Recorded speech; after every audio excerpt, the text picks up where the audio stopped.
Okay, I believe we're active now. Our webinar event has started. So once again, a very warm welcome to our APMEN TechTalk Vector community. It's always a pleasure to interact with all of you listening in, literally from all over the world. Thank you for finding time to link in and share in the lessons. It's a great group of people and a real privilege to share these webinar events. Today is going, well, it was going to be a bit different in that our App and Vector Control Working Group Chairman, Dr. Muhammad Mukhtar, was going to welcome our audience, but he may have been, let me just check, that's maybe him. Dr. Mukhtar, I'm busy with a webinar, sorry. So it's Dr. Mukhtar calling, but his signal dropped. So Dr. Mukhtar is our chairman of the App and Vector Control Working Group, and he was put in position maybe 6 months ago or so. Very innovative, very strong, very energetic chairman. Would have been great to have him open the meeting.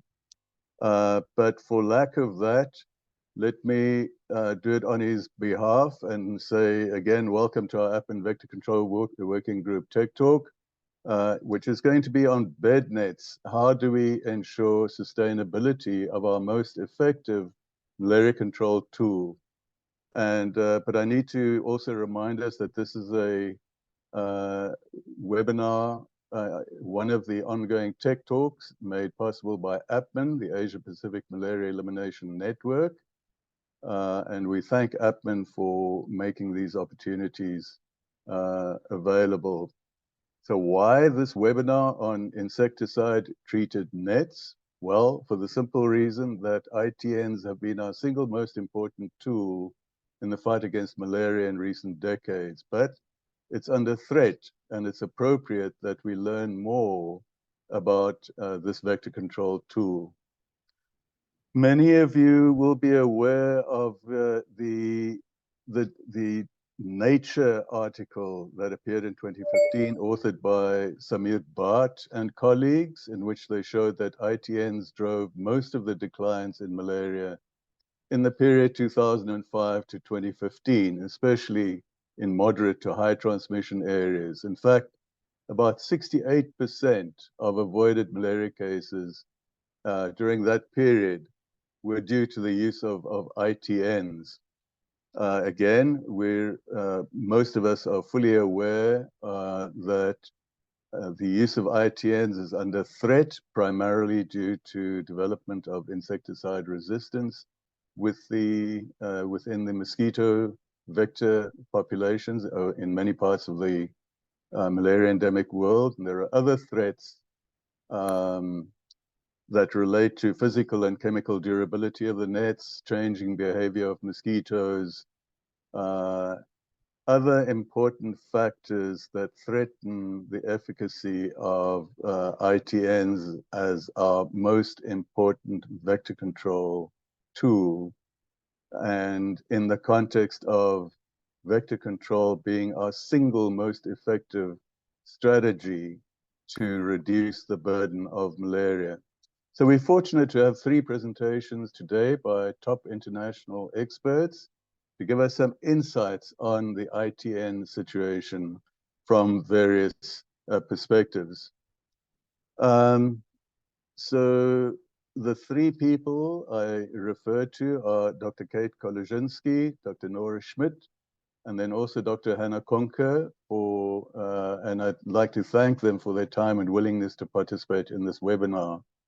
The 3 presentations will be given back to back, and we will then have a joint Q&A session at the end. We aim to finish the webinar after about 90 minutes. Unfortunately, Dr. Conker will not be able to present in person, but we have a recorded presentation from Hannah. So we have that to look forward as well. Just a quick couple of additional notes. I'd like to invite our audience members to please submit questions, but please insert your questions in the Q&A box, not the chat box, please. We will only monitor the Q&A box for questions. This is important.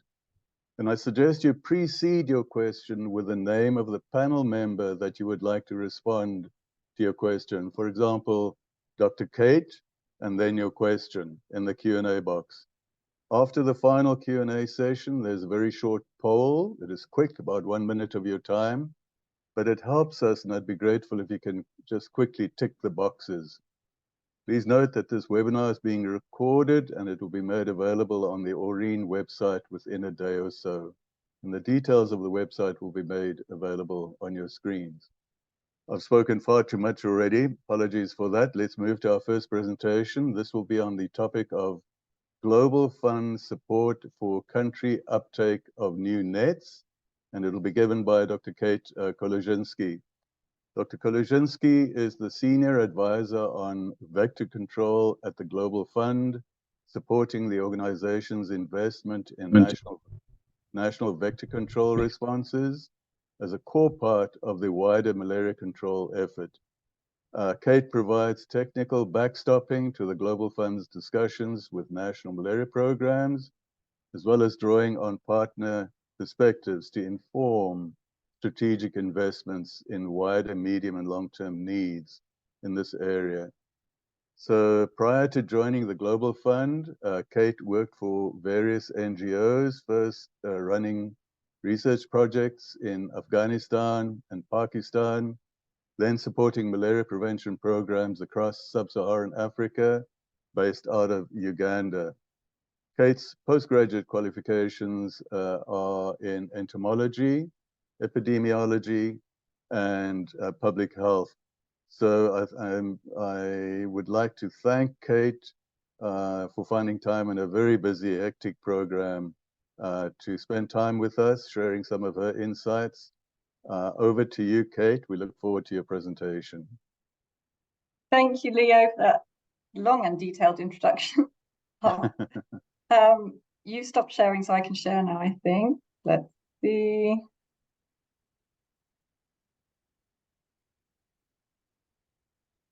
That comes up. Yes. Okay. If you can make it full mode. There we go. Excellent. Look right? Yeah. Thank you. Okay. So thank you very much for having me on one of your tech talks. This is, it's a broad topic for the session, for the webinar as a whole, and I'm going to focus in just on some updates around what's happening at the Global Fund to support the scale up of some newer type of net. So just to set the scene, there's going to be 3 different areas to the talk. First of all, talking about the challenges to achieving effective vector control, because obviously making sure we have newer nets which work in the face of pyrethroid resistance is just one piece within that puzzle.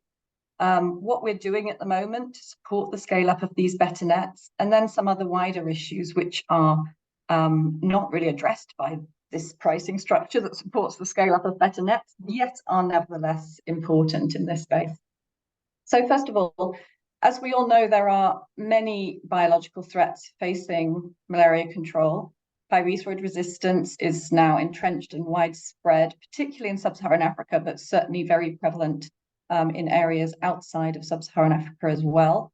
The PHRP2 and 3 gene deletions are a concern for diagnostic capabilities, and drug resistance, or on the spread of drug resistance from treatment failure to delayed parasite clearance, and the range of things that are of concern there. That is also a major and increasingly serious, I would say, problem. But this is going to focus on pyrethroid resistance.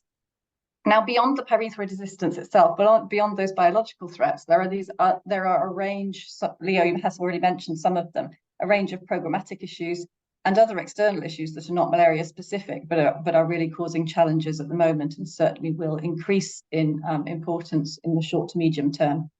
So the programmatic issues that are really impacting on the ability to maintain effective coverage of ITMs are things like Leo mentioned, the physical and chemical durability of the nets that we have, even the better nets.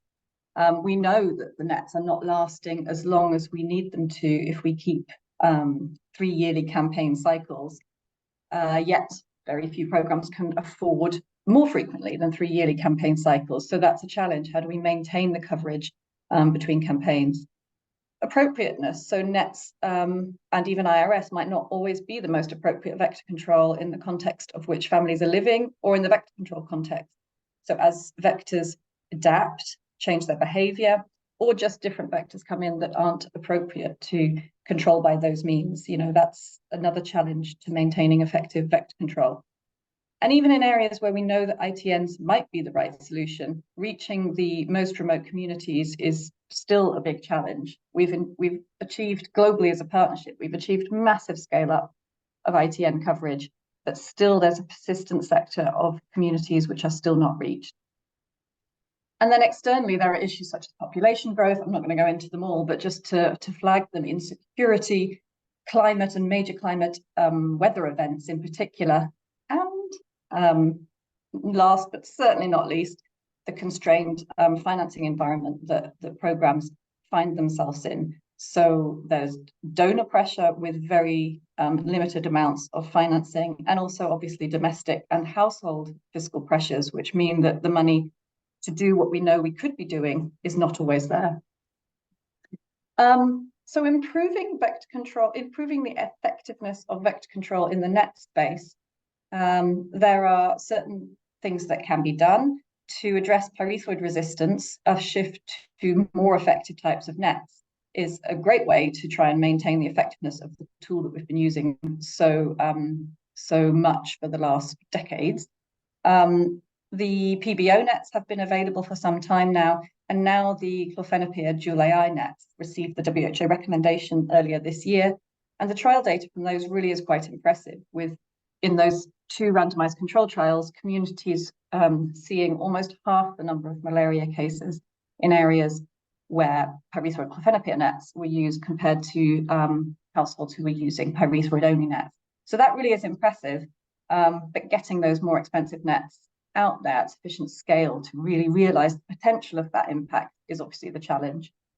There are other challenges to effective vector control, which we can try and address in other ways that isn't just those newer nets. So just a couple of things is, not focusing completely on nets and the newer nets, looking to understand where are alternative methods of vector control needed, or alternative types of nets in specific kinds of community or use contexts is also really important to keep on the radar. And then a last one, which I think a lot of partners across the regions are working on at the moment, is trying to understand how to take decisions in that fiscally constrained space amongst the effective tools that are available. And we'll hear more about that later. So I just wanted to show you how things are changing in terms of Global Fund financed nets. So these are nets which national programs are buying using their Global Fund funds.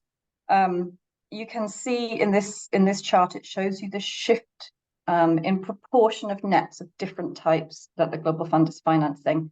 So from 2020, still over 70% of nets were pyrethroid only nets. And we know even then pyrethroid resistance was entrenched and on massive scale. Since then, the proportion of nets that programs are buying with Global Fund grants that were PBO nets has increased quite rapidly after a very slow start following the WHO recommendation for those nets in 2017. And the clofenapir dual AI nets is the yellow piece. So you can see that between 2020 and 2023, there was a gradual low level of use of those nets, and that was largely through pilots and operational trials that were funded partly through Global Fund and partners like UnitAid, PMI, and Gates Foundation to start building the evidence base for those nets whilst the process towards getting a WHO recommendation was happening. So when that WHO recommendation came in 2023, it was possible, the WHO recommendation, the strength of it, the clear data that had been collected, and with support from partners such as Imperial to help demonstrate the case that these nets do have really important incremental cost effectiveness compared to the other nets, and the prices negotiated for those nets mean that for the next 3 years, we expect to see, and we have programmed, a very strong shift towards using those nets. So we should get to a point where almost 80% of the nets being financed are not pyrethroid only nets. We still have, of course, that 20% or slightly more proportion of nets which are pyrethroid only nets.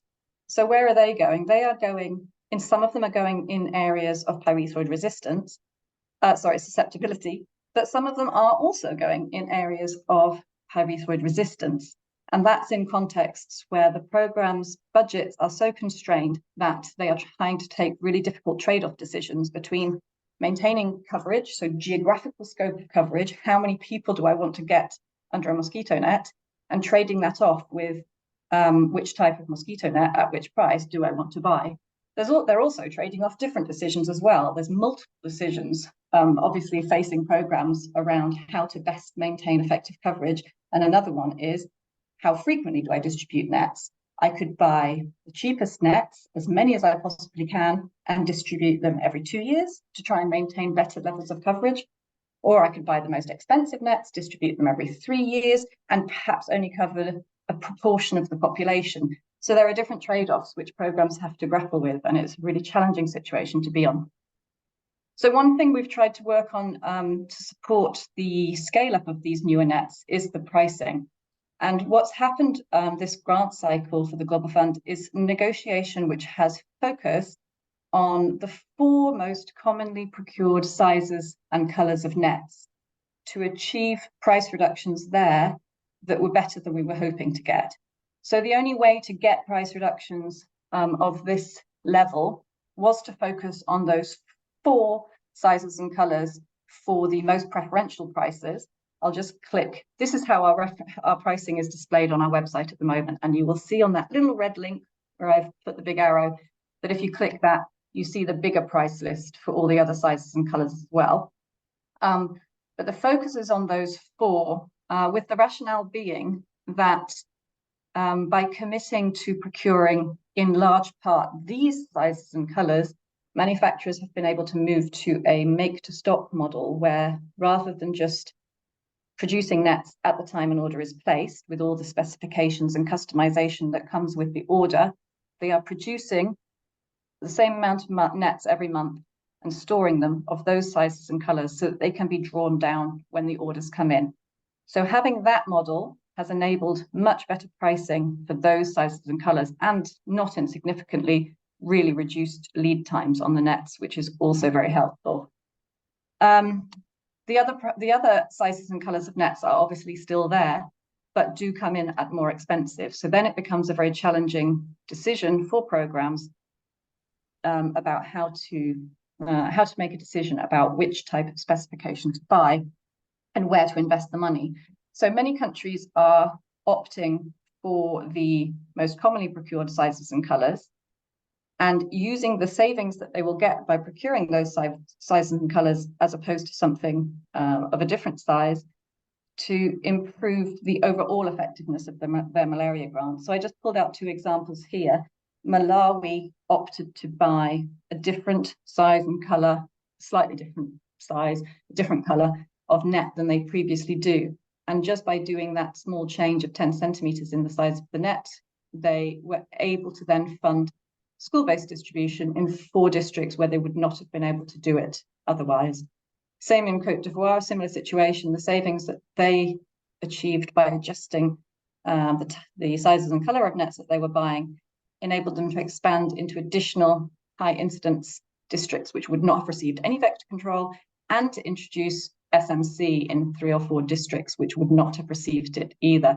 So, just to say that these decisions that programs are taking between the sizes and colors of nets, it's not just savings for savings' sake, it is savings to scale up SMC, to put vector control where they wouldn't have been able to put vector control. So it's those difficult trade-off decisions. So the wider issues which are also on our mind at the moment a lot. So first of all, the importance of the use context. So obviously the most commonly procured sizes and colors of nets are not the answer in all settings.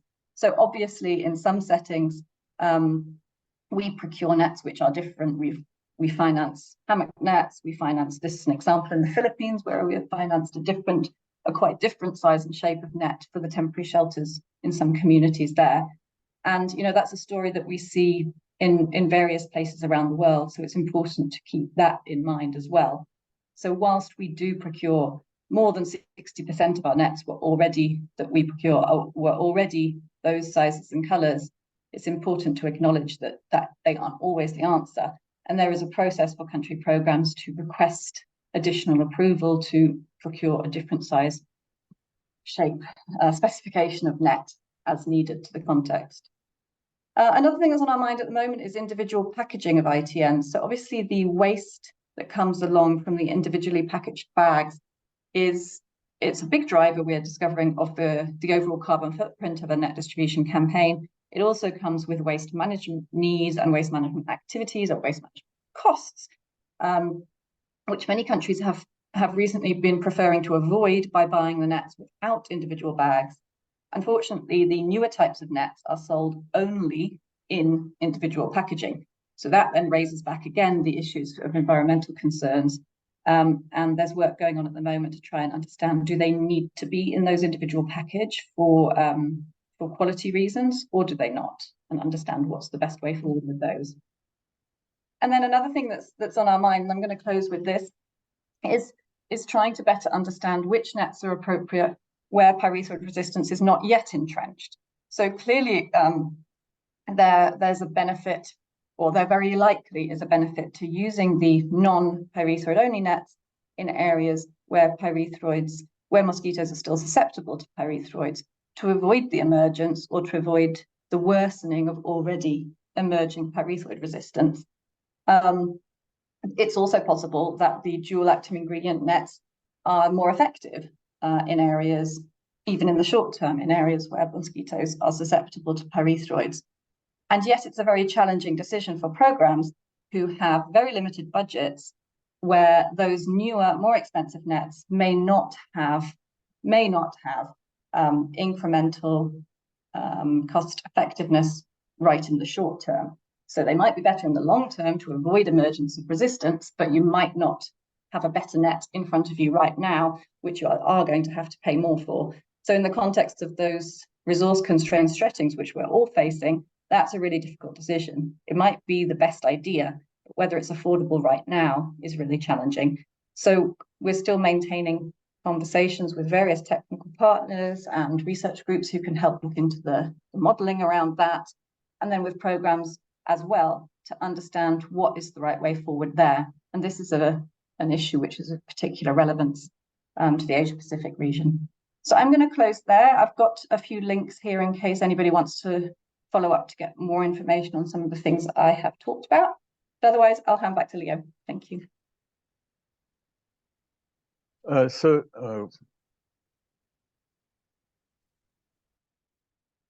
Yeah, so Kate, wonderful presentation there, fascinating insights, very gratifying to see the dramatic shift 2020 from pyrethroid only to a wonderful shift of countries embracing dual active ingredient nets within the space of 4 years or so. So wonderful to see that happening. Thank you for explaining the context. Very, very useful information for our African audience. And I'm very happy to say that looking at the chat box, there are many of our audience members that are linking in from Africa. And then, of course, our target audience here in Asia Pacific. I see names popping up from Afghanistan and Pakistan, all over the place. So it seems you are having a very wide audience linking in to listen into the talks. Thank you for that, Kate. Dr. Mukhtar, I see you've been able to join us in the meantime as well. I did introduce you very briefly. I don't know whether you want to spend a few seconds just to say hello to our esteemed audience. Dr. Mukhtar, if you're still there, do you want to say hello?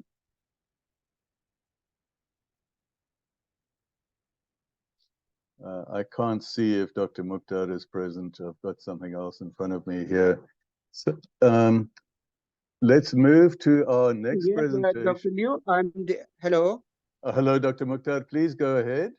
Yeah, I'm extremely sorry because the connection was not very stable with me. I'm very thankful for the all the participants and particularly the very esteemed speakers who are sharing their extraordinary valued knowledge on this very important aspect of the Bednet, which is one of the most effective tool for the control of the malaria in the world.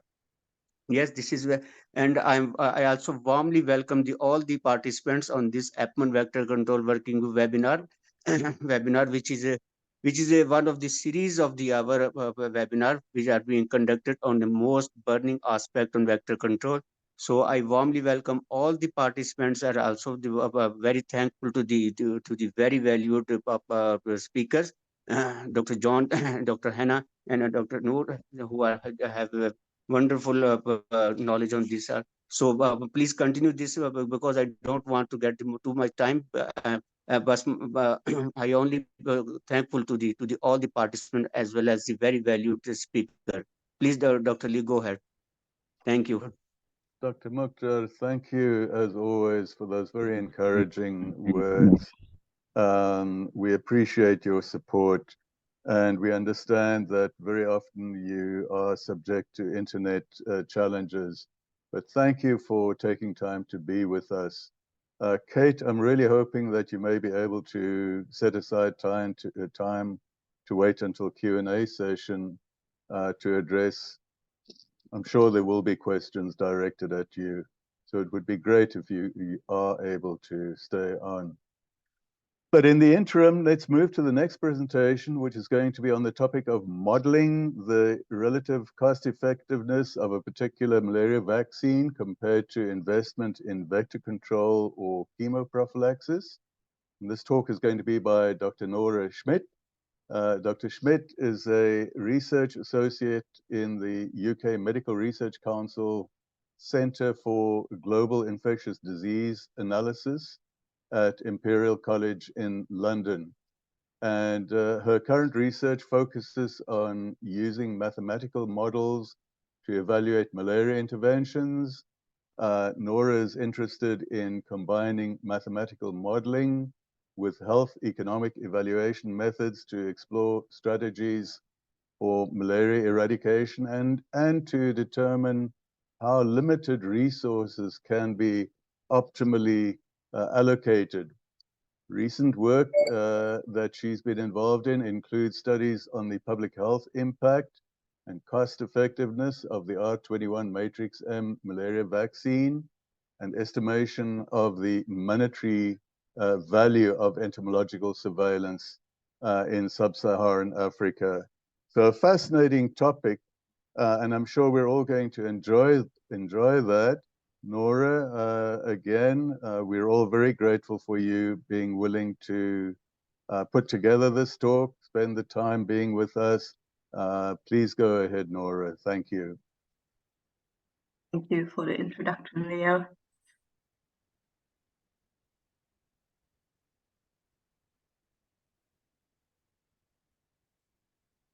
Okay, so hello everyone. Today I will be presenting some work we did on the cost effectiveness of the RTSS malaria vaccine compared to existing interventions for malaria. And I just want to point out this is actually primarily the work of my colleague Hilary Topazian, but she's currently on maternity leave, so I will be presenting on her behalf. And while this work is mainly about the RTSS vaccine, I hope you still find it contains some useful insight about insecticide-treated nets. But just to give you some background and the context when this work was done, so RTSS was the first vaccine to be licensed for use against malaria, and it has been recommended by the WHO for children living in areas of moderate and high transmission in sub-Saharan Africa. It is given in 3 primary doses, starting from 5 months of age and then followed by a booster dose 18 months later.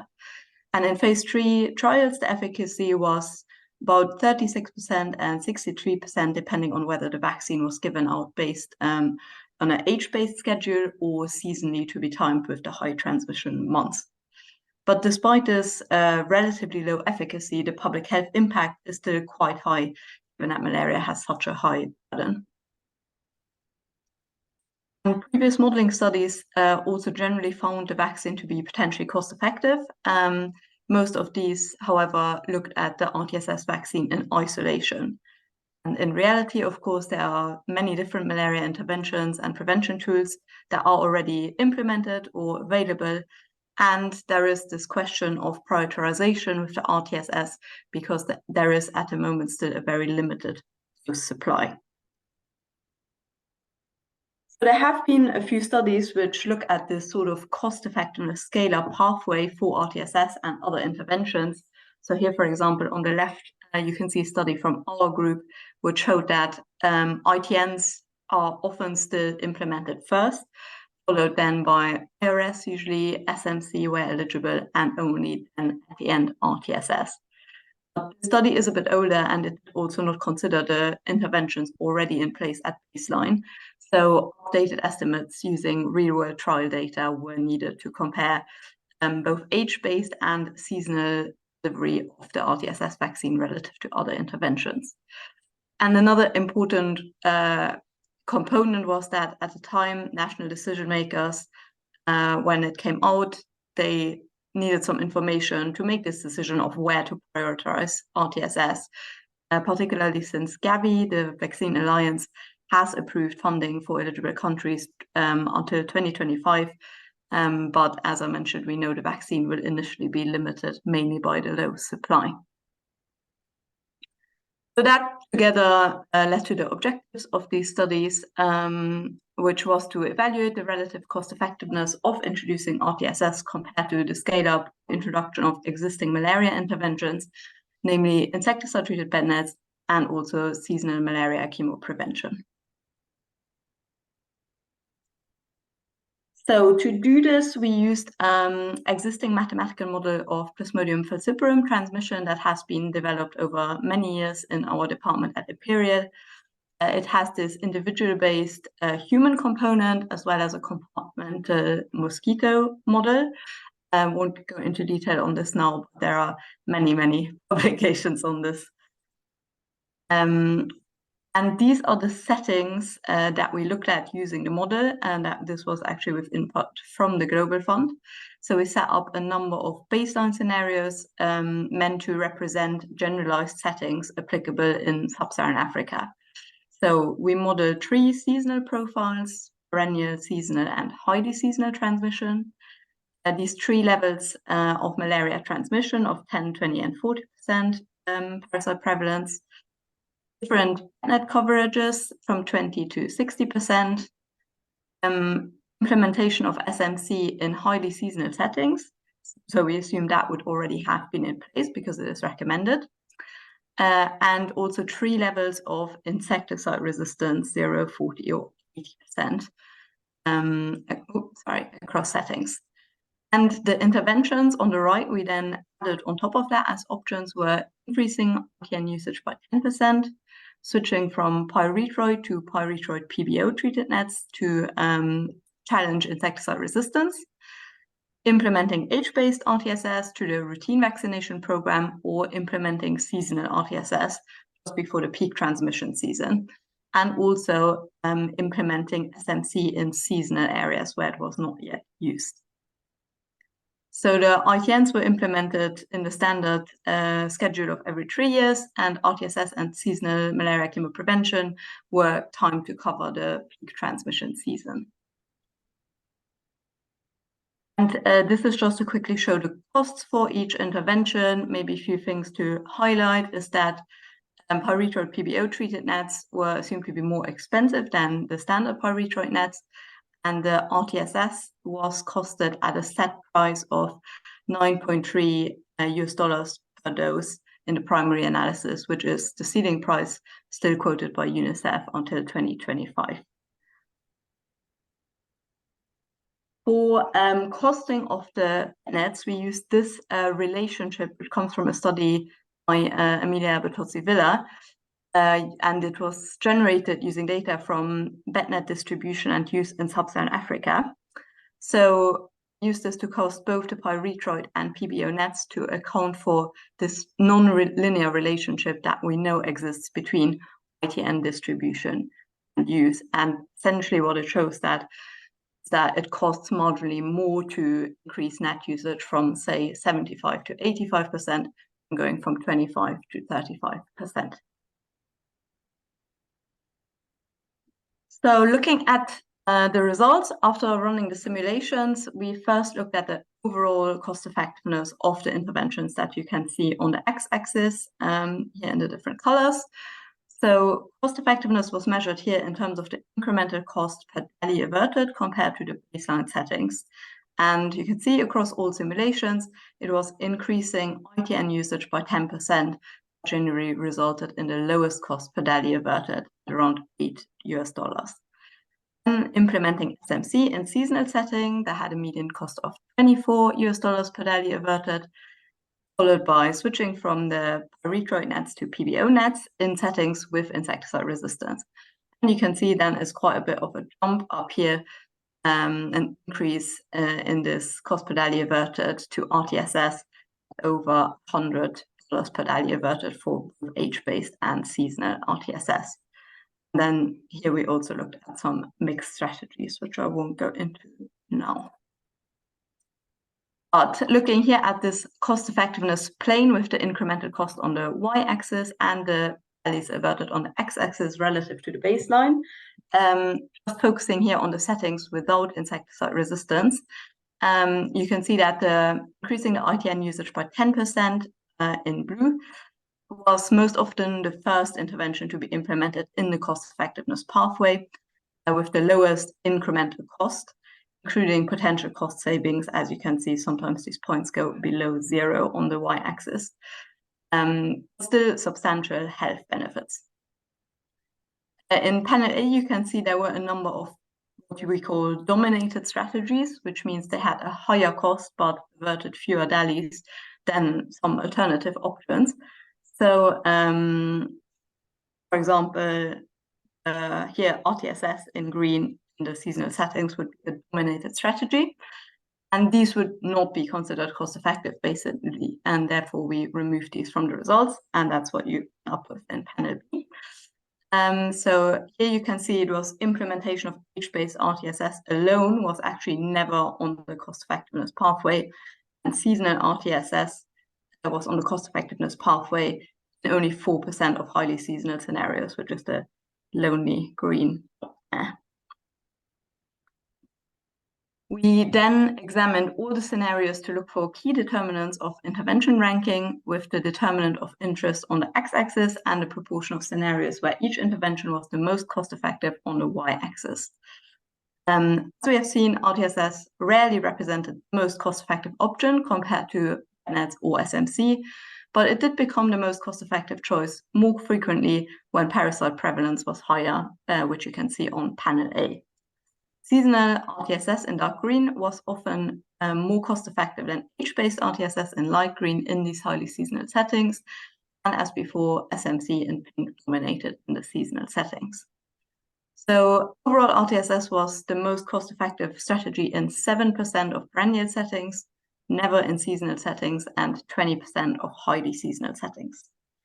RTSS was also the most cost-effective choice in a higher proportion of settings where insecticide resistance was high, which is what you can see in panel C, and sometimes where ITN use was already high, here in B, and where ITN distribution efficiency was low, which is what you can see in panel B. However, with insecticide resistance, important to highlight the switch to the pyrethroid PBO nets would still be the more cost-effective choice in a higher proportion of settings. So finally, we looked at what the maximum cost of a dose of RTSS would make it the most cost-effective choice of all the interventions. And here we're looking at the RTSS cost per dose as a continuous variable on the x-axis, and a percent of scenarios where RTSS is most cost effective at that price.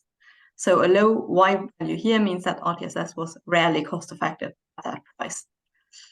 And for RTSS to be the most cost effective, the maximum cost per dose was less than the current price of $9.3 in 91%, so almost all settings. All values at or above $9.3 per dose were in settings that already had a maximum established Bednet use or already administered SMC, and usually also still had high parasite prevalence. So to summarize the main conclusions from this work, in most of the settings we looked at, improved access to existing malaria interventions, namely Bednets and SMC, still offer better value for money than introducing RTSS. And the places where RTSS would be most likely to represent the most cost-effective intervention at its current cost were those where TN and SMC coverage has already been maximized. And as we saw, RTSS might also become a more interesting alternative when insecticide resistance is high or when ITN distribution efficiency is low. So it can essentially fill gaps that arise from various challenges to vector control. The focus here was on cost effectiveness, but overall, worth pointing out, RTSS does still lead to substantial public health benefits, even when added to an existing set of highly effective interventions. And I just wanted to flag one thing I did not show at all, which you can read about in the publication if you're interested, is that Hillary also noticed some broader operational benefits to targeted implementation of RTSS or Bednets in improving health equity between urban and rural areas. So that could be another consideration for prioritization. So I'll end on a few discussion points relating to this work. Firstly, I just want to clarify, when we present these results as a percent or number of total scenarios, we are not matching these numbers to the global population at risk. Here we're just looking at generalized settings, but ultimately, of course, when it comes to decisions on implementing interventions, these need to be based on country-specific data, epidemiological and costing data. May vary quite a bit between countries, for example. We focus mainly on which intervention had the lowest cost per DALI averted here, but usually that decision on whether an intervention is cost effective would also depend on a threshold of what a decision maker would be willing to pay per averted DALI. So that could still mean some interventions are cost effective, even if they are not the most cost effective. And of course, other factors like feasibility and the available budget are equally important in specific settings. This work was completed almost a year ago now, and I think it is already looking quite dated because of some new insights since then. So one being, for example, there's no data to suggest that the cost of seasonal delivery of RTSS would be quite a bit higher than age-based, whereas here we have assumed the same cost for both. And the next most important thing we want to add to this analysis would be to now also include new interventions, which we have been able to incorporate in our transmission model since then.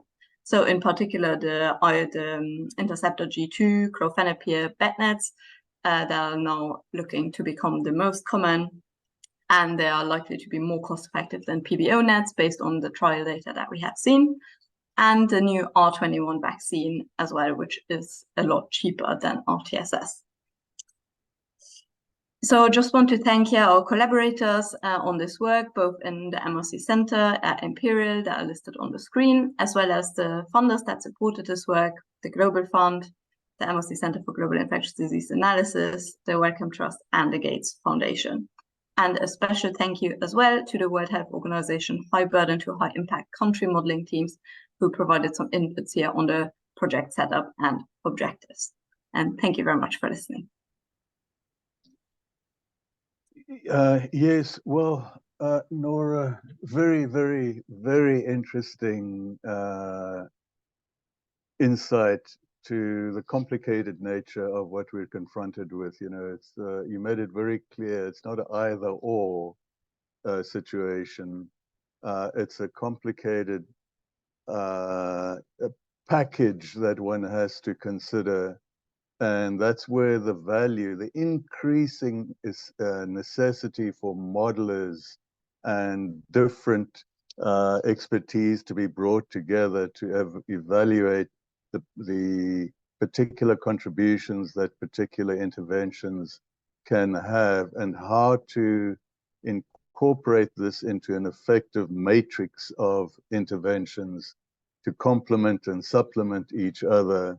So, you know, the vaccine will work in certain situations where there's high resistance or low effectiveness in distribution or uptake, etc. So one has to have all these facts in place to understand how best to, you know, apply your interventions. Thank you for that peep through the window as to what is involved. I'm sure other people found it as interesting, or even more so than I did. Certainly a very valuable contribution. Nora, I'm hoping that you may be available to hang in there for a while to take questions that may arise following the next presentation, which is the final presentation in the current webinar. And it's a recorded presentation on the subject of how many mosquito nets are needed to maintain universal coverage and update. And it was kindly prepared by Dr. Hannah Conker. I never know how to pronounce her name, Conker. Apologies for that, Hannah, if you're listening in. Many of you will know Hannah. Hannah is the technical director at Tropical Health LLP, a development aid company based in the UK.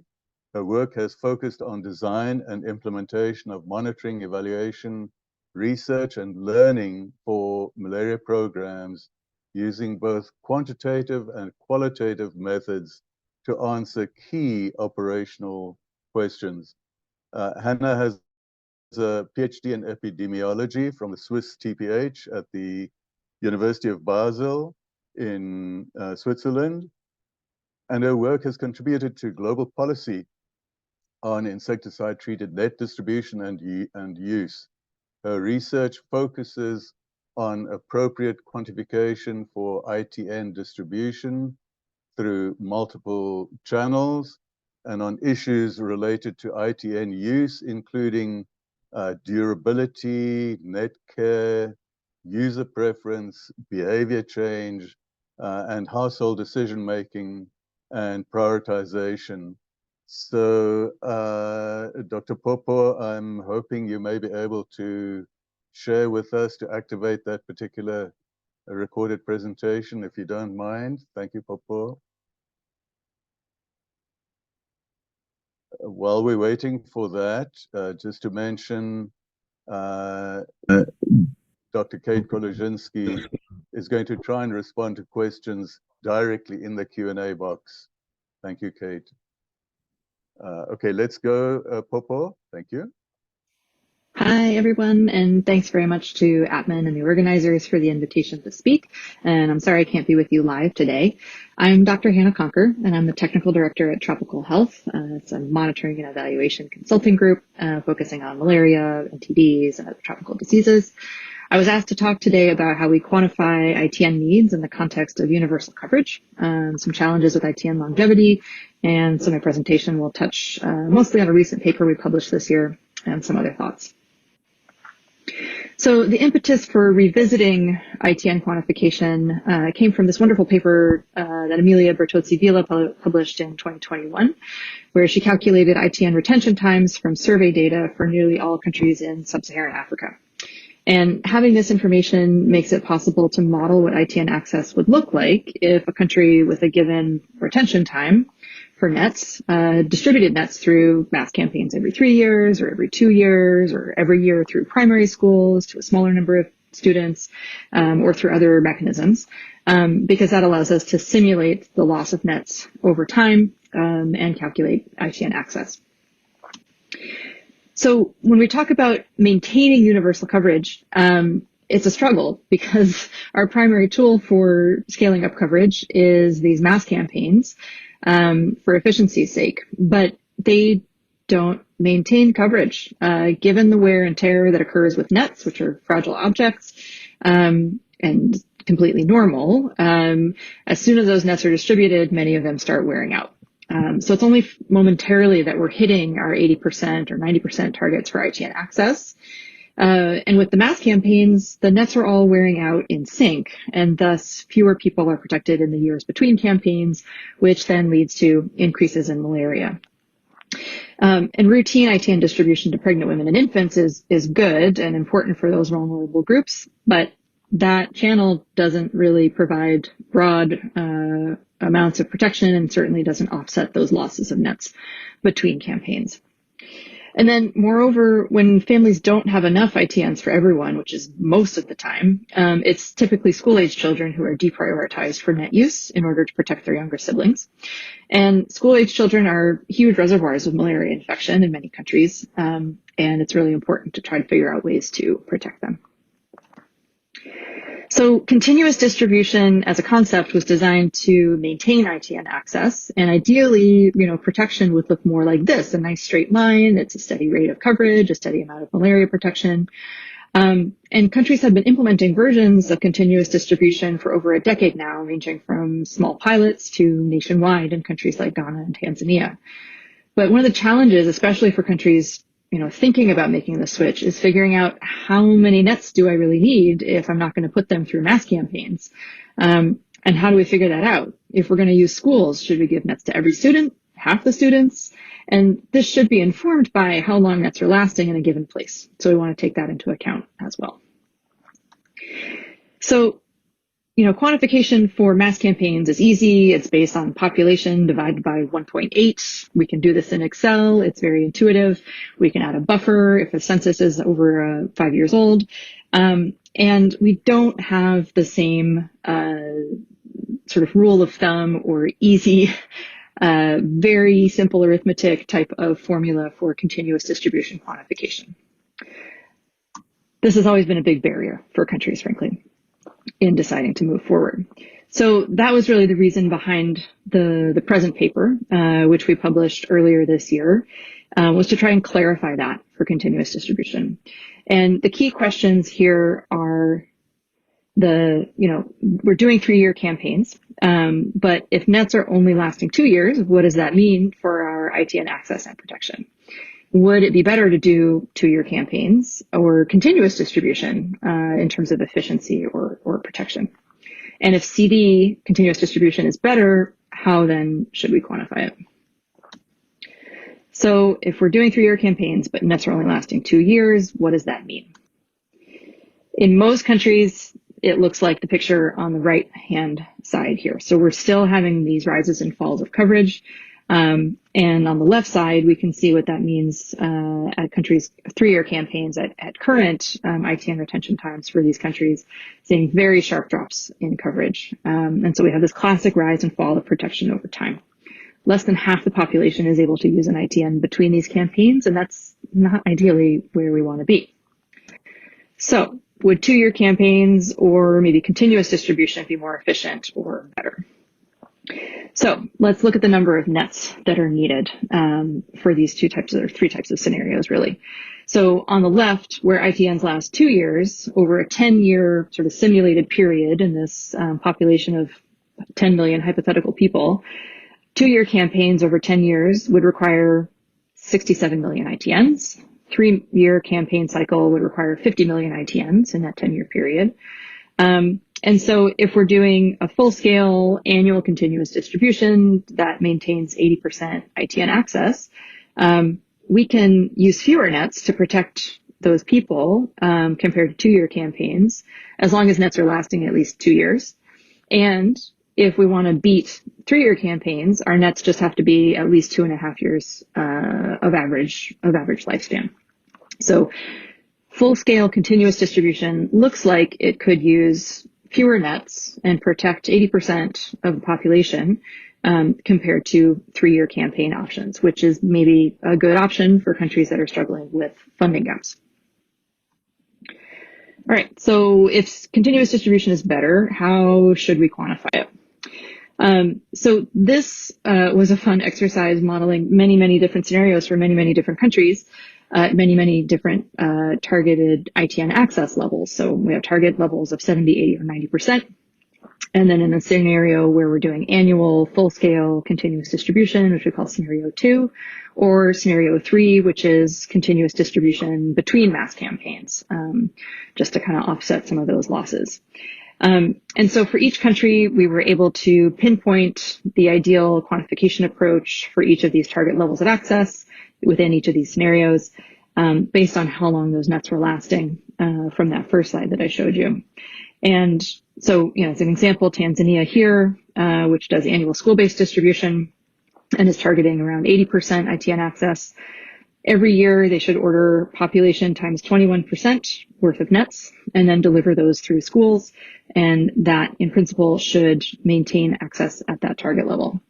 For a country like, let's say, Togo, who may want to adopt neighboring Ghana's approach and distribute nets to schools in between mass campaigns, they should take their population at risk of malaria, multiply that by 8%, and deliver that amount of nets through schools in between those mass campaigns, each of those years between mass campaigns, in order to maintain their 80% coverage.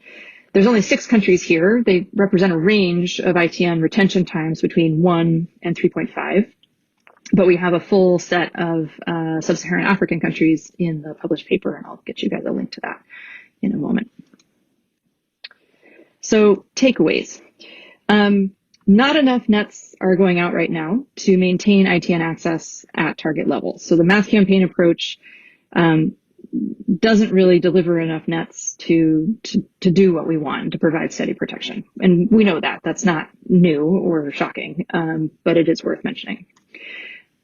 Continuous distribution strategies in the modeling are projected to provide more consistent ITN access and need 20% fewer nets than what we're doing now, at least in countries where ITN retention time is 2.5 years or greater, which is, a fair number of countries. And then just as a reminder, to reach target levels of ITN use of, 80% of the population, so if we want 80% of the population using a net, we need to provide nets to a slightly higher proportion of the population than that, like 90%, to account and offset for the people who just aren't using nets. So depending where we want to set our targets for use and for access, access needs to be set a little bit higher than for use.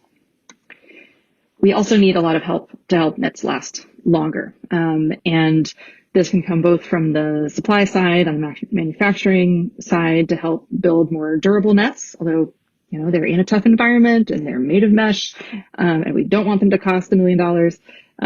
But hopefully we can build slightly stronger nets. And then on the same flip side, at the community level, help communities and families take better care of their nets so that they do last a little bit longer. And overall, that will help contribute to longer average lifespans for nets. So I'll leave you with a few resources here. The Malaria Journal article is linked here. Hopefully somebody can put that in the chat.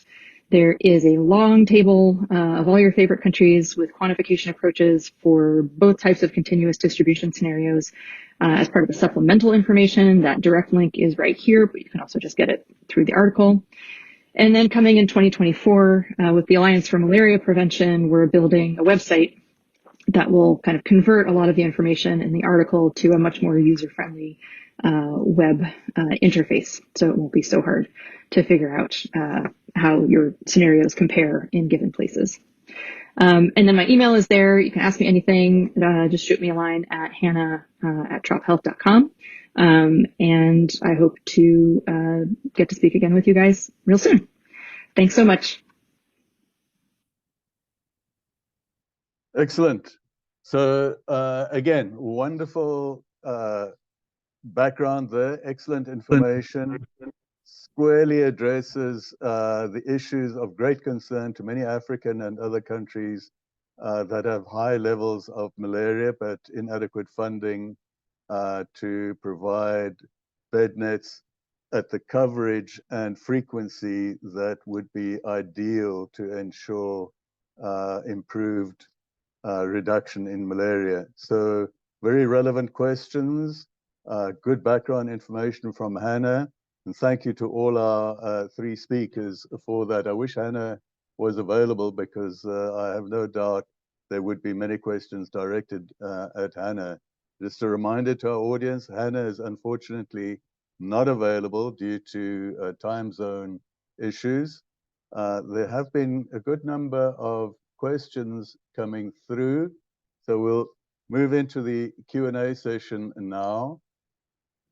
There's a question here. It's at the top of my list, at least when I open Q&A, it comes out at the top from Jeffrey He, that relates, I mean, if you open your Q&A box, you can read the question yourself, but it's basically around the issue of there are certain brands of mosquito nets that are made available, distributed, they pre-qualified, endorsed by WHO, distributed in the normal way, but they last maybe 6 months, and the bioefficacy levels are just not up to scratch. And these results have actually been published in reputable journals. And still the situation perpetuates where there's certain bed nets that are just not achieving the expected levels of bioefficacy. And obviously, in a country that has moderate to high level of transmission, this is a very serious issue when the limited resources, financial resources you have been expended and you're stuck with these nets, and they're being distributed at 3-year cycles, but the nets are only lasting 6 months. So there was an interesting exchange of information based on the question here from Jeffrey. And then Tom Burkott made the comment that you know, if the companies, what actually happened there apparently was that the particular nets were approved by WHO according to the samples and findings that were found initially. Then the manufacturer changed the manufacturing process and which reduced the efficacy of the nets. So Kate, I know you're hesitant to give a public verbal response, but would you be willing to give some kind of answer to the question there by Jeffrey? I think this is a very pertinent issue, especially for Papua New Guinea. I know it's a real headache for them. We're very grateful. Thank you. Yeah, I have answered actually in the chat quite extensively. It's quite a complicated issue actually. And Tom and Runa have also pitched in with some points about the need to report to PQ and how that is tracked. So you can go into the chat and see an update there on how we investigated those signals that came out of Papua New Guinea and what we're trying to do at the moment to support Papua New Guinea to investigate what's going on with their malaria trajectory. We also are working closely with WHO pre-qualification to understand if the ITN efficacy testing methods, as we follow them at the moment, are the most appropriate way to assess nets. But that's something that's better answered by someone from WHO PQ. Thank you. All right. Thank you. Maybe it's just me, but you know, at least the way I look at my screen, once you've answered it and press the button, the question and your response disappears. So the audience doesn't have the benefit of understanding your response unless there's a button I can press that actually shows your response. I need to find out more about how these boxes work. But thank you. There's a question which Kate, I think, is busy replying to now. Thank you for the presentation, Dr. Kate. Are dual active ingredient nets available in customized formats like hammock nets and communal nets? And are they just as efficient, or at least as efficient as pyrethroid-only nets? Do you want to respond to that one, Kate? Can do, yeah. I don't believe we have, the suppliers have made any hammock nets out of the dual AI fabrics so far, but certainly that's something that would be eminently possible. It's just a polyester fabric, such as other polyester coated nets. Are they just as efficient as pyrethroid-only nets? They are more efficient than pyrethroid-only nets in areas of pyrethroid resistance. As I said in the talk, potentially more efficient even in areas of pyrethroid susceptibility, though we don't have data on that. But certainly they would be an appropriate choice for areas where hammock nets are needed and where there is pyrethroid resistance. Yeah. Thank you for that, Kate. So I'm trying to be fair to the different presenters and trying to find a question here for Nora as well. Nora, here's a question here. Can vaccine be implemented in border malaria elimination? Would you mind just giving some response to that, please, Nora? Yeah, sure. So the vaccine, RTS vaccine, is only recommended in areas of high malaria transmission. And really because it is a population-wide intervention, that is where it is of most interest. I think in areas of border malaria, where maybe it's a question of more targeted foci of transmission, other interventions like IRS would be more relevant. Thank you, Nora. I mean, we can carry on that debate quite a bit in Asia Pacific. You know, much of the malaria transmission and the higher levels of transmission are actually in the border areas. But here's another question for you, Nora. I want to know how many doses are needed to fully cure. So obviously the vaccine is not for curing, it's rather preventive. And I think you mentioned that it was 4. Can you just explain that point again, please, Nora? Yes, like you say, the vaccine is preventative. So the primary schedule is 3 doses, and then you'd give a booster dose as well over a year after. Thank you. There's another question here from Tobgay. Can we use net attrition rate? This is for you, obviously, Kate. Can we use the net attrition? Oh, no. This was for Hannah, presumably. Can we use the net attrition rate for continuous net supplies with a 10% buffer to mobile population? There's one here from Anton Alexander. In reality, is the use of nets still today just a default position, just waiting until a silver bullet comes along? Today's malaria elimination methods are usually not locally based. This is a long one. I'm not going to, it's too long to read.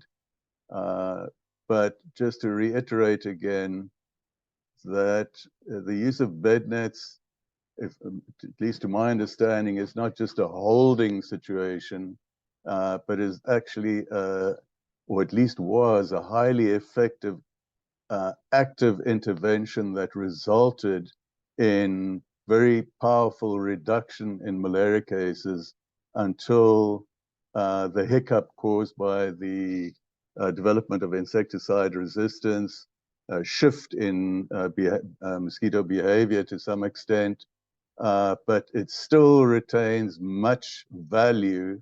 We cannot afford to just throw ITNs out the window because of levels of resistance.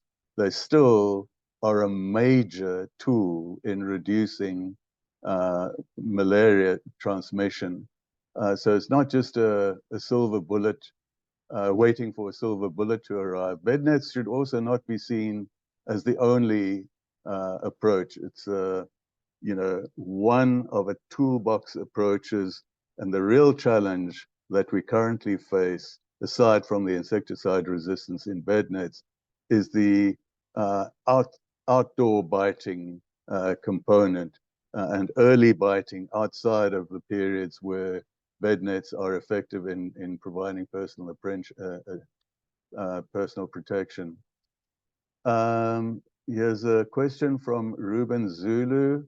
Hi, Ruben. Dr. Kate, how can we enhance net utilization because it's a major challenge? That's a good point. That we may be buying a whole bunch of nets. We may be doing very good distribution, but there's a problem with net uptake at the end of the day as well. So first of all, we don't have enough money to buy enough nets. Secondly, we don't always achieve very effective distribution. But, we do the best we can, but there's always that percentage of people that, you can lead a horse to water, but they're just not going to drink the water or use the nets. Do you have any suggestions? If you do, you'll get the Nobel Prize, Kate. But any comments on that issue? Yeah, I mean, I think it's important to understand that low use rates need to be considered in the context of access to nets. So certainly there's a lot of really good data, and some of the data that was drawn on for some of the presentations from Amelia, can't remember her surname, sorry, and there are plenty of papers from Hannah on that, show that where people have access to a net, in terms of enough nets in the household for everyone to use one, that use rates are actually very high. So in those situations, the problem of low use is actually a problem of low access to nets. And if you get the nets out there, people will use them. However, that's not to say that there aren't also places where nets are available, but use is lower. They seem to be the exception rather than rule, happily, but there are places where programs are doing more finessed investigations to understand, okay, in these areas, we've given out nets, we're having reasonably good coverage, reasonably good use. In these areas, we've also given out nets, but use is lower. And what is the reason for that? And there will be places where nets just are not appropriate to the lifestyle. And then we do need to, and that links to the other question you were just answering earlier. Yeah, sure, we are hoping for a better tool to come along. Nets have been an incredibly effective tool in the armamentarium to this point, and they have been responsible for significant amounts of the progress we've achieved. But we would love to not have to use another net again, that's for sure. There are tools that are fragile, as Hannah said. They do fall apart more quickly than programs can often afford to replace them. They have issues of resistance. If we could have something magically wonderful, some silver bullet that would be better than that, then I think we would all be very excited. In the meantime, we have to work what we have, and understanding areas where nets might not be the right solution, where use is just persistently low, look to other methods of control. So indoor residual spraying can still be an answer in some settings, and the newer tools that are coming down the line now might also have a really useful role to play in places where we know nets have not been a great answer. So ATSBs, spatial repellents, things like that have got some really good hope in some of those kind of settings, and are not too far off now on the horizon. But yes, in the meantime, I think programs who are looking to optimize the malaria budgets that they have might more often need to look at what use rates they get in certain settings to determine if that's a priority. So we are seeing, for example, quite a few programs now choosing to scale back their distribution of nets in main urban centres, because they traditionally get quite low use of them there. So it's not a very cost-effective use of the malaria programming, and instead focus on making case management services strengthened in those settings. It's trading off and trying to respond to the variability that you see, I think, is the key. Over. Yeah. No, quite so. Thank you, Kate. It's a particular problem in moderate to low transmission areas where the trade-off, discomfort due to perceived heat factors associated with the bed nets in relation to the likelihood of actually picking up malaria. People are people, and there's the comfort factor, convenience factor, and sometimes it's from their perspective, it's just not worth it. So very difficult to force someone to use it when they perceive disadvantage in the use thereof. So here's another uncomfortable one, again for you, Kate, and I apologize, Nora. It's just the nature of our audience primarily being a vector specialists, entomologists and related people. So many of the questions are not going to be on vaccines, but rather vector related. Apologies for that, Nora. So Kate, here's one about, so after 1.9 years, which is the statistic provided by WHO in the 2022 World Malaria Report, average use period of a net. And what happens to those nets when people no longer use them for the original purpose of mosquito protection, and they start thinking about fish nets and chicken coops, et cetera, WHO recommends incineration, but with particular standards being conformed with in the incineration process, or burial, again, not within a particular distance of water source, et cetera. So do you have anything to say? And it's an uncomfortable question, and I think everybody tends to stick their heads in the sand. Do you have any comment on this aspect of, should we be more serious in trying to find official channels or means or ways of collecting and disposing of bed nets? Are there publications that actually show the harmful effects of inappropriate use of bed nets? Any thoughts from your side on this issue of disposing of worn-out nets, Kate? Thanks for that one. It's certainly a big challenge, and I think we've just recently reached the 3 billionth net that's been distributed. And whilst that's great in many ways, it's also quite alarming when you think about how much plastic that is being pushed out. So yes, there is a lot of work happening on this issue at the moment.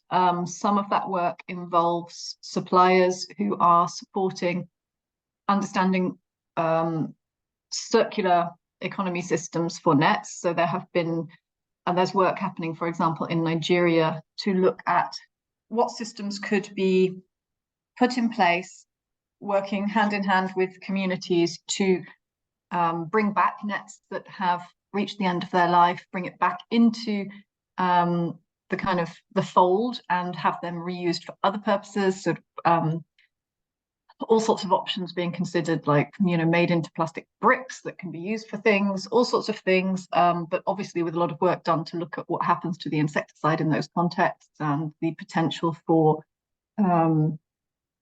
worsening insecticide resistance if you have just low levels of pyrethroids out there, or recollecting nets at the time of distribution. All sorts of things being considered. It's certainly understood to be a major concern. And then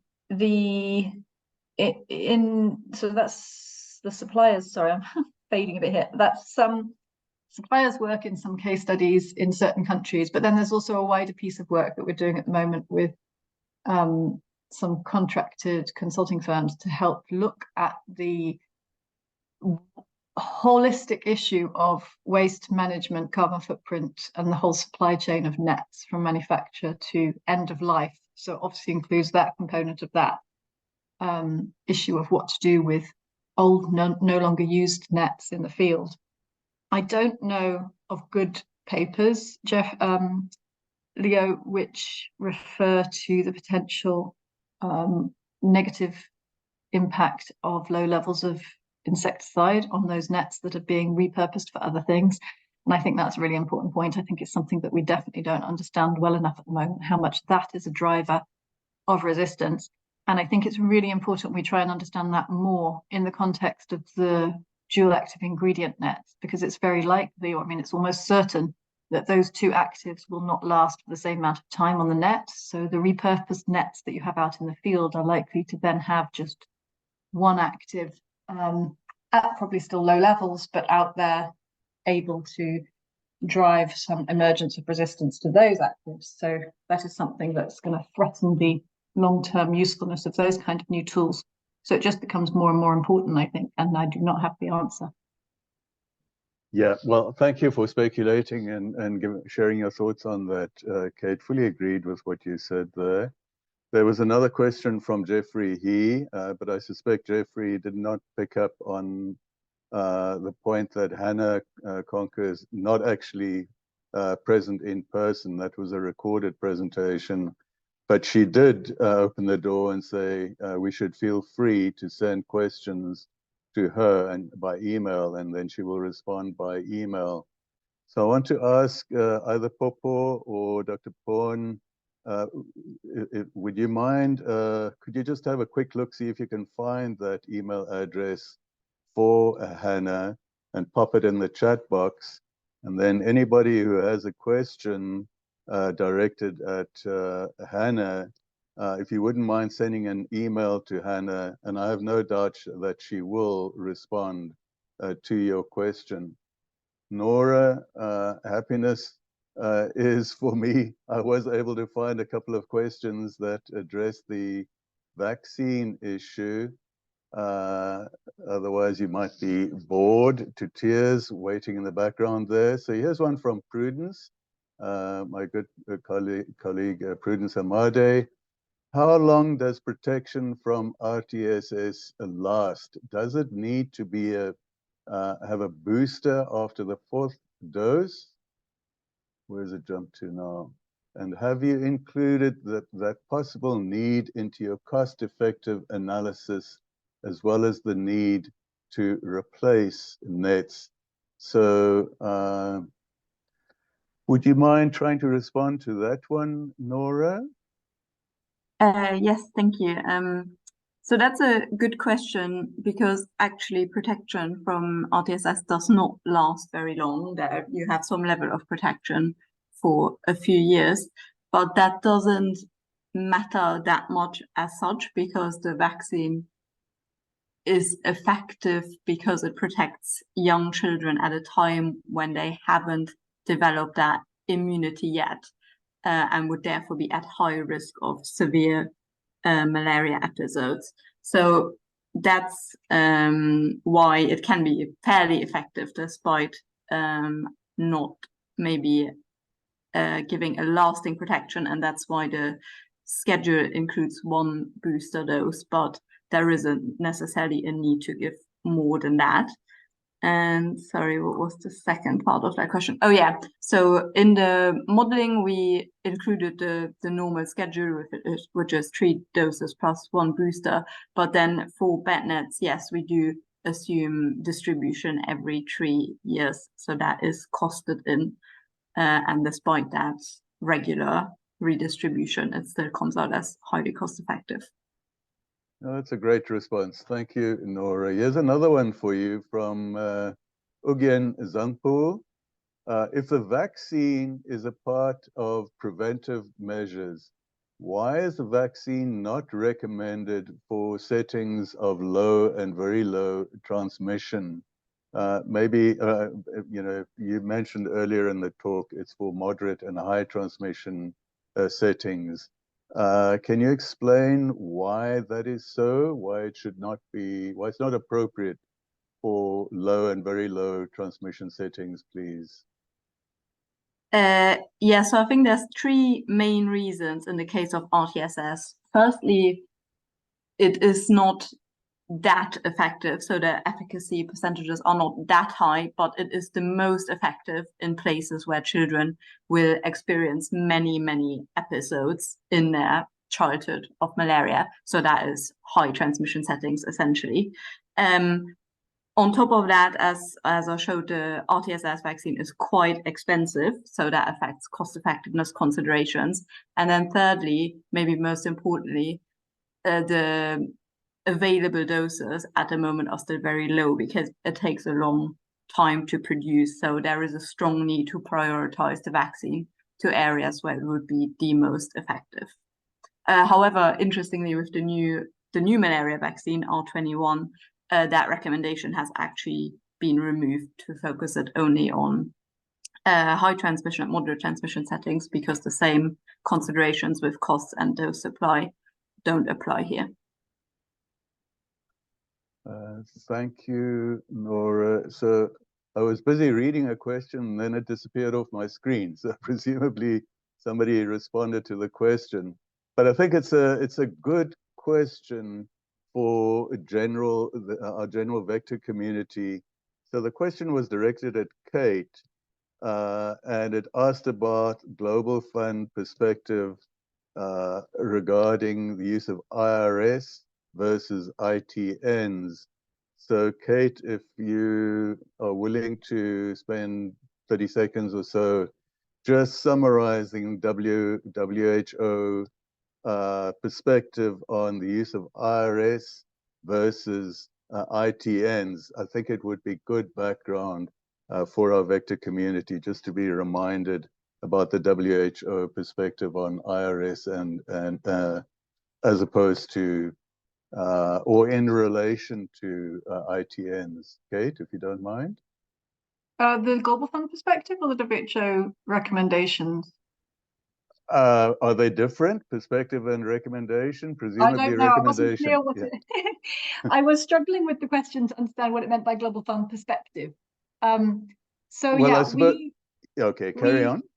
We finance, we support grants which include both ITNs and IRS, in line with the WHO guidance that both those tools might be appropriate in specific settings, or there might be reasons to choose one over the other. Increasingly, though, we are seeing far less IRS included in our grants, or programs choosing to include far less IRS and opting for the ITNs as well. In fact, we're seeing a bit of an acceleration around that shift, and I think that's because of the chlorphenapir entering the market. There are some country programs who have opted to scale up those instead of IRS. Obviously, that is something that's going to need, and has built, those programs have built that in, quite careful surveillance to make sure that stopping IRS in some settings is not going to lead to upsurges. Both the tools have roles to play in different settings, but yes, ITNs are used far more widely, certainly in sub-Saharan Africa at least. I think in terms of, that's largely driven by the absolute cost, the absolute recurring cost of IRS, which is much higher, and the higher cost effectiveness of ITNs. But ITNs do have challenges, as we've discussed over various of the questions and answers, and IRS can have really useful benefits. And I think it's interesting to look at the data that Nora was presenting. As the vaccines come down in price, and as IRS is a relatively expensive tool, you might quite soon get to a point where a vaccine and an IRS have quite similar levels of cost effectiveness. ITNs will still be more cost effective in many settings, but I think the problem with those numbers is that we don't fully understand the full lifetime of cost effectiveness of ITNs, which obviously does depend on coverage, which we know we are not quite managing to reach what we want to reach. So it's a challenge. It comes back to many of the challenges I mentioned at the beginning of the talk around financing. We know what things would work well, but taking the decision of what to fund with the available money is such a really just honestly a horrible position for national malaria programs to be in at the moment, because there are increasing number of effective ways to control malaria, which is great, but it just stretches the money in so many different directions, and they have to take hard decisions over which is the right one at that moment in that setting with the available budget. So I think, in summary on the IRS, I think it will continue to be there, but it does seem to be scaling back in some places in favor of ITNs at the moment. Yeah. I think actually one other thing I forgot. I think we might start to see a bit more IRS in some settings, particularly in urban areas where ITN use and coverage often can be a bit lower, but where programs are trying to combat potential for increased malaria with Anopheles stevensii in sub-Saharan Africa. So it might be that we start to see a bit more IRS used, as well as larval source management and other types of things in urban settings. I think the kind of picture of malaria control might start shifting a bit because of that threat too. Over. Yeah, tough one that. Thank you very much, Kate. So in the chat box, Dr. Porn from APMEN Singapore headquarters said this: we will send your questions to Dr. Hannah. If you prefer to send the questions directly to her, here is her email, hannah@trophealth.com. It's in the chat box. So, for example, Jeffrey, we'll send your question to Hannah and she will respond and it will be returned to you. Or you can write to her directly. Hannah's address is in the chat box. So we've now gone just over 1.5 hours into the webinar. We normally... Dr. Mukhtar is raising hand. Oh, Dr. Mukhtar, please go ahead, Dr. Mukhtar, if you'd like to respond to anything. Yeah, thank you very much. Definitely, I have one point regarding the 2 points: the waste disposal of the bednet which have been complete their life and their misuse and other things. You know that Dr. John is rightly mentioned that we have crossed 3 billion figure of the bednet over the last 1 decade. The distribution of bednet is 3 billions, and out of this, 1/3 is their effective life, and some have to come past their effective life, and where they are those bednets. So solid waste management is one of the biggest issue in the bednet distribution. In the beginning, I have read the report that the USAID Deliver project developed some basic guidelines for the disposal of this solid waste. But actually, being a national program, I would like to comment that it is mainly the responsibility of the respective national program to design a strategy for the collection and disposal of the waste product, like the incineration, the things like that. So. And still the work is going on. Being a core member of Alliance for Malaria Prevention, ANP, where this issue has been discussed many times about the different guidelines, guiding principles, how we can dispose the bednet which have across their effective life. But still the guidelines are being developed even by the WHO, by different organizations. But it's primarily the responsibility of the national program to design as like in Pakistan, we have the strategy to collect first we give the bednet without the wrapping, so that to minimize the production of the solid waste, and then we are collecting these waste material and for their proper disposal, like in incineration. Other very important point which I want to discuss, the combination of the IRS and ITN. No doubt there are three principles for the selection of the intervention, like the financial, managerial, and technical, financial, and managerial. Technically, that if the bednet are both intervention or pyrethroid based, then it is no question of use of both interventions simultaneously, because it will develop the resistance in the local vector species.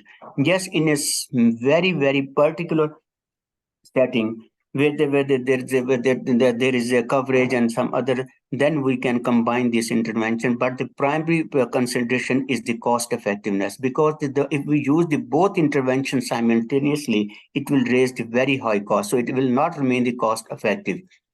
So these are the 3 points which are normally considered for the selection or combination of the intervention: the technical, managerial, and financially. And final decision means the cost effectiveness. Final, this is just my comment about because I have produced this comment many times, that people, even in chat box and then in talk, we have sometimes the people say the word WHO approved. is not the appropriate term. This is just my comment for the colleagues and even the people who are writing in the chats and the question QA box. There is no term of the WHO approval because WHO is not a regulatory authority. It's a technical body. So the right term is the WHO recommended Bednet, WHO recommended insecticide, not WHO approved, because WHO is not a regulatory body, so we can't use the term. Even sometime in the beginning when I start discussing this point, even with WHO, there are some official documents which are mentioned the WHO approved insecticide, WHO approved ITNs. So it's not the appropriate term. We should use the term WHO recommended because WHO approval is a mandate of the regulatory body, and WHO is not a regulatory body. It's a technical body which can recommend on this after the evaluation of the dossier. Then they can recommend the brands for the use of the community. So we should be careful about the use of the term of the WHO approval. Is the WHO recommended appropriate term? So these are the few comments. And at the end, when we will close the session, we will make a very good thanks to all the participants and the presenters. So these are my comments from my side. Thank you. And very appropriate and good comments as well, Dr. Mukhtar. Thank you for those insights and understanding and correction. Very helpful, very useful. We appreciate that. Thank you, Dr. Mukhtar. So we're running over time now, so let's make this our last question. And it's from Godwin, who addresses it to both speakers. The absence of quality demographic information for planning is a major problem for targeting ITN universal coverage. Aside population sources triangulation, which are just fallback positions, are there models we can use to better estimate population numbers to achieve an equally better ITN coverage, especially in areas that do not have fairly current recent census results? Any speculation, any comments on that? Let's go to you first, Nora. Any comments on that? I can't say I know very much about demographics, so I'm also mainly familiar with the methods that Godwin has mentioned. I'm sure there are always more interesting, more detailed methods to try to get estimates, but ultimately it is always a question of what data you have available for most problems. So I'm afraid I don't know. Yeah. No, that's fine. Kate, any comments from you? Yeah, I think it is a challenge, and there's lots of conversation going on about that at the moment, I believe, especially with through the RBM Monitoring Evaluation Working Group. I can't remember, they've changed their name, can't remember what it is now. There's a lot of work about understanding demographics and how to get better data to plan. I think just the one thing that I could add, I'm not deeply involved in that conversation, but what is important as a result of this problem is the need to ensure that data collected through any health activity or even through other sectors is available and used by all the other people trying to achieve development or public health interventions. So just take an example just within the malaria space.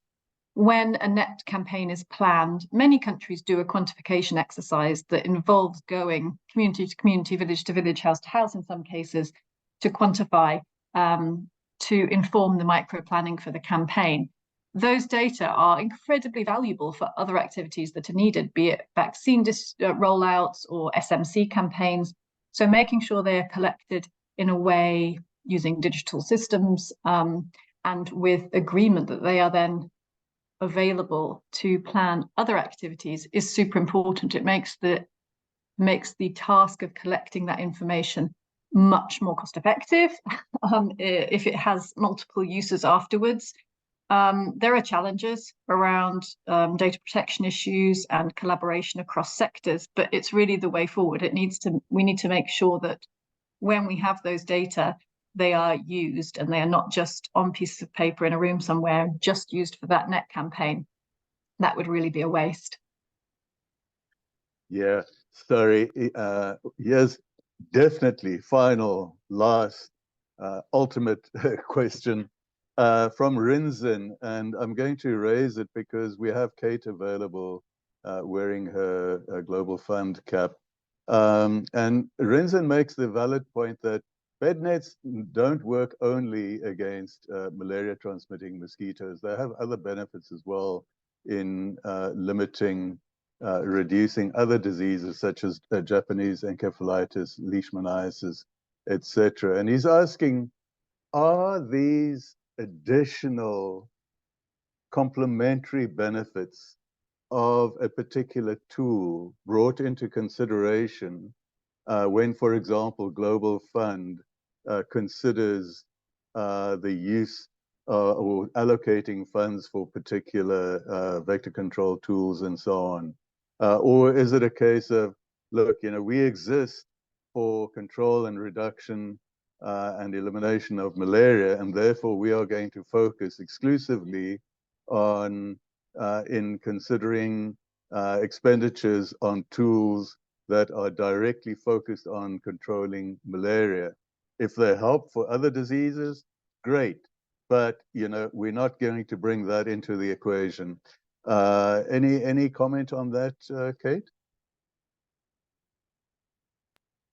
No, I think you do need to bring that into the equation, for sure. I agree, and it's something where I think we haven't, as the kind of health sector, we haven't got good enough yet at explaining the potential benefit of a tool, of an intervention, by considering the broad set of potential health benefits it could have.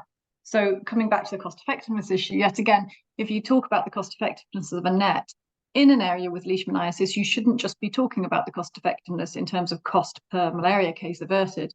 It should be cost per malaria and any other relevant health issue that could be prevented using that net, or looking at DALIs or something like that that's transferable across the health issues, because that helps get a much fairer view on the true cost benefit of the different types of tools.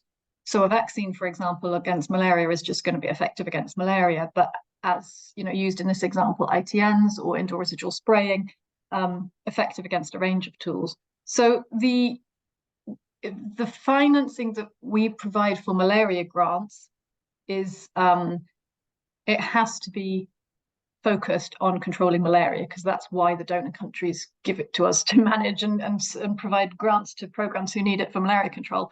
But there is a lot of attention provided to how there might be integration across different diseases. So again, coming to the Anopheles stevensii issue in sub-Saharan Africa at the moment, there's a much more increase in discussion around the integration of vector-borne diseases or surveillance for different vectors that comes along with the efforts to do surveillance and control of Anopheles stevensii. So that's embedded in the WHO recommendations around dealing with invasive stevensii in Africa. And it's something that then ends up being part of programming. So if you're doing surveillance for stevensii in an urban area, you are of course integrating it in terms of surveillance of Aedes, which is a rising problem in many African settings as well, with outbreaks of dengue seen in many places.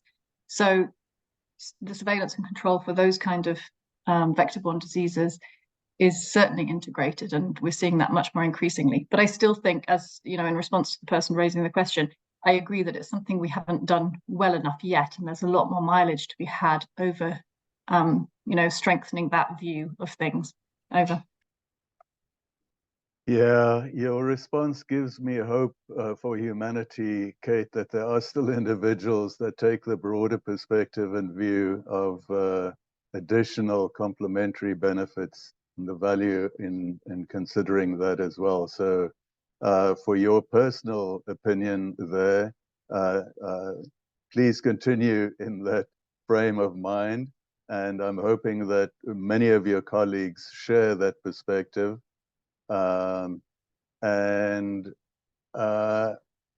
In conclusion, because we've now run out of time, let me again thank our speakers, Nora, Kate, Hannah sincerely for making this another highly interesting, informative webinar, thoroughly enjoyable, highly instructive.